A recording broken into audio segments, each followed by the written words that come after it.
திருப்படல்கள் 16:5-11 முடிய.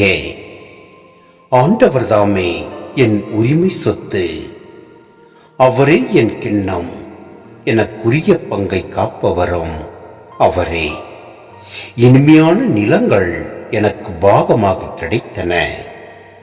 உண்மையாகவே என் உரிமை சொத்து வளமானதே. எனக்கு அறிவுரை வழங்கும் ஆண்டவரை போற்றுகின்றேன். இரவில் கூட என் மனச்சான்று என்னை எச்சரிக்கின்றது.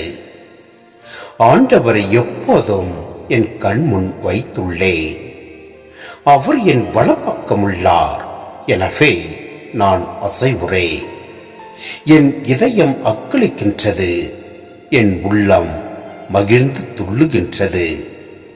என் உடலும் பாதுகாப்பில் நிலைத்திருக்கும், ஏனெனில் என்னை பாதாளத்திடம் ஒப்புவிக்க மாட்டேன். உம் அன்பனை படுகுழியை காண விடமாட்டே. வாழ்வின் வழியை நான் அறிய செய்வேன். உமது முன்னிலையில் எனக்கு நிறைவான மகிழ்ச்சி உண்டு. உமது வலப்பக்கத்தில் எப்போதும் பேரின்பம் உண்டு.